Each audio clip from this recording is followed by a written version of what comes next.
Hi, 3D mechanical design. Mechanics of material. Problems and solutions. What is the lateral strain of the steel? Given. Cross-sectional area of the steel section, 0.2 meters by 0.2 meters. F equals 3000 kilonewtons equals 3 million newtons. Young's modulus of the steel, E equals 200 gigapascals. Poisson's ratio, V equals 0.3. What is the lateral strain of the steel? To calculate the lateral strain of the steel, we can use the following formula. The lateral strain equals Poisson's ratio times longitudinal strain, where Poisson's ratio equals 0.3. Longitudinal strain equals stress divided by Young's modulus.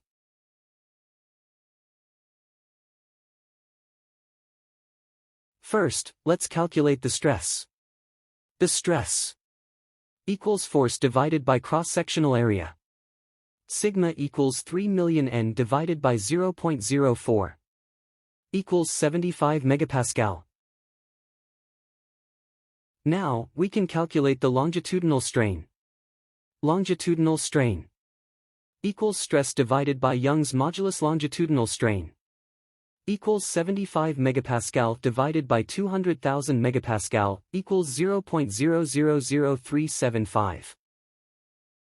Finally, we can calculate the lateral strain. Lateral strain equals minus Poisson's ratio times longitudinal strain.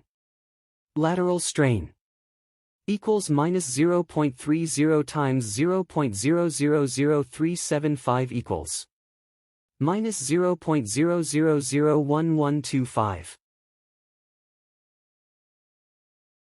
Therefore, the lateral strain of the steel is minus 0.001125.